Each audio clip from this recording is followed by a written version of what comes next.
Hello friends, welcome back to my YouTube channel target 31। आज हम लोग क्लास 10 फिजिक्स का एक महत्वपूर्ण प्रश्न को देखेंगे जो कि एग्जाम में अक्सर ये 5 नंबर के लिए पूछे जाते हैं। इसलिए आप सभी से रिक्वेस्ट है कि इस वीडियो को एक बार पूरा देखें। चलो वीडियो को स्टार्ट करते हैं। अगर आपसे एग्जाम में ये पूछ लिया जाए कि श्रेणी क्रम संयोजन किसे कहते हैं, या आपको एग्जाम में 2 नंबर के लिए पूछे जाएंगे। अगर आपसे एग्जाम में यह पूछ लिया जाए कि श्रेणी क्रम संयोजन किसे कहते हैं, तीनों प्रतिरोधक R1, R2 एवं R3 श्रेणी क्रम में संयोजित थे, तो दर्शाइए कि उनका समतुल्य प्रतिरोध R बराबर R1 plus R2 plus R3 है। यह आपको एग्जाम में 5 नंबर के लिए पूछे जाएंगे। अगर आपसे एग्जाम में यह पूछ लिया जाए कि दर्शाइए कि उनका समतुल्य प्रतिरोध R बराबर R1 plus R2 plus R3 है, ये आपको एग्जाम में 3 नंबर के लिए पूछे जाएंगे। यहां से आपका 3 प्रश्न बनता है और आने वाले एग्जाम में 1 प्रश्न गारंटी पूछेगा। इसलिए आप सभी से रिक्वेस्ट है कि इस वीडियो को एक बार पूरा देखें। तो श्रेणी क्रम संयोजन किसे कहते हैं, इसे समझने के लिए सबसे पहले हम इस तरह से 3 प्रतिरोध ले लेते हैं। ये हो गया पहला प्रतिरोध, ये हो गया दूसरा प्रतिरोध और ये हो गया तीसरा प्रतिरोध। ठीक है, पहला प्रतिरोध का ये हो गया पहला सिरा, ये हो गया दूसरा सिरा। अब दूसरा प्रतिरोध का ये हो गया पहला सिरा, ये हो गया दूसरा सिरा। अब तीसरा प्रतिरोध का ये हो गया पहला सिरा, ये हो गया दूसरा सिरा। ठीक है, पहला प्रतिरोध का दूसरा सिरा और दूसरा प्रतिरोध का पहला सिरा को हम इस तरह से जोड़ देते हैं। अब तीसरा प्रतिरोध का पहला सिरा और दूसरा प्रतिरोध का दूसरा सिरा को हम इस तरह से जोड़ देते हैं। हमने कहा कि पहला प्रतिरोध का दूसरा सिरा और दूसरा प्रतिरोध का पहला सिरा को जोड़ें। अब तीसरा प्रतिरोध का पहला सिरा और दूसरा प्रतिरोध का दूसरा सिरा को जोड़ें। इस प्रकार के जोड़ने का क्रम को हम क्या कहेंगे, श्रेणी क्रम संयोजन। और इसी चीज को हमने यहां पे किए हैं। तो परिभाषा में हम क्या लिखेंगे कि श्रेणी क्रम में पहले प्रतिरोध के दूसरे सिरे, पहले प्रतिरोध के दूसरे सिरे एवं दूसरे प्रतिरोध के पहले सिरे से जोड़े हैं इटो। ठीक है, तथा तीसरे प्रतिरोध के पहले सिरे एवं दूसरे प्रतिरोध के दूसरे सिरे से जोड़ा जाता है। तीसरे प्रतिरोध के पहले सिरे और दूसरे प्रतिरोध के दूसरे सिरे से जोड़ा जाता है। तो इस प्रकार के संयोजन को श्रेणी क्रम संयोजन कहते हैं।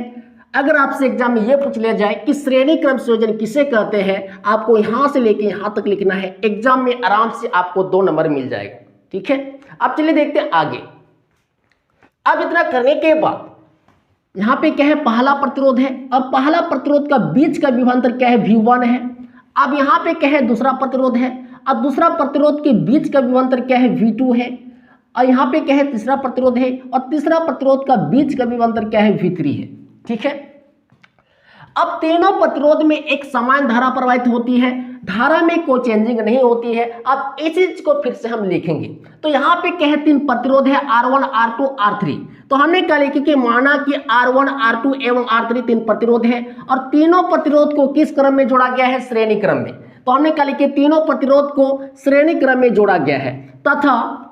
तथा तीनों प्रतिरोध के बीच का विभवांतर क्या है, V1, V2 एवं V3। तो हमने क्या लिखे कि तीनों प्रतिरोध का बीच का विभवांतर V1, V2 एवं V3 है एवं तीनों प्रतिरोध में एक समान धारा I प्रवाहित होती है। तो हमने क्या लिखे, एवं तीनों प्रतिरोध में एक समान धारा I प्रवाहित होती है। अब इतना करने के बाद लिखेंगे ओम के नियम से।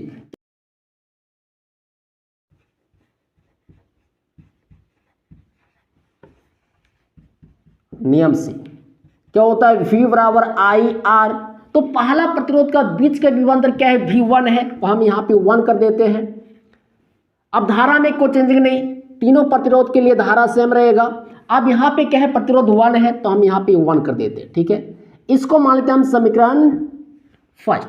अब इसी तरह V2 के लिए क्या हो जाएगा, IR2 हो जाएगा, इसको मान लेते हैं हम समीकरण सेकेंड। अब इसी तरह V3 के लिए IR3, इसको मानते हैं हम समीकरण थर्ड।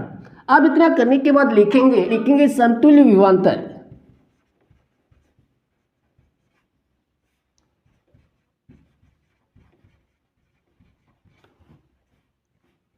समतुल्य विभवांतर क्या है, V है।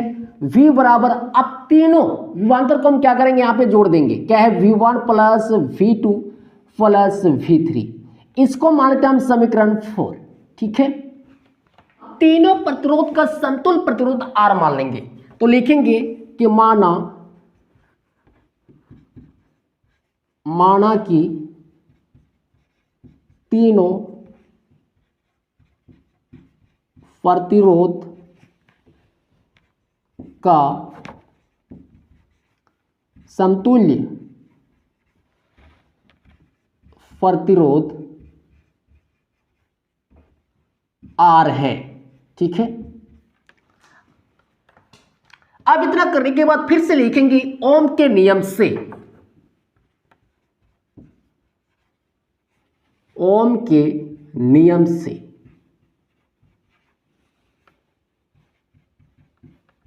तो ओम का नियम क्या होता है, V बराबर IR।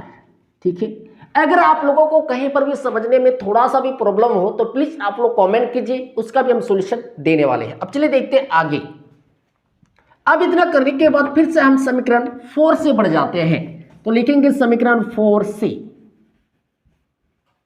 समीकरण 4 से। तो समीकरण 4 क्या है, V बराबर V1 plus V2 plus V3 ये है।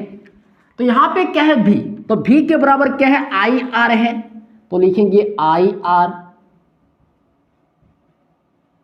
बराबर, अब V1, तो V1 के बराबर क्या है, IR1 है, IR1 लिखे प्लस, अब यहां पे क्या है V2 और यहां पर भी क्या है V2, तो V2 के बराबर क्या है, IR2 है।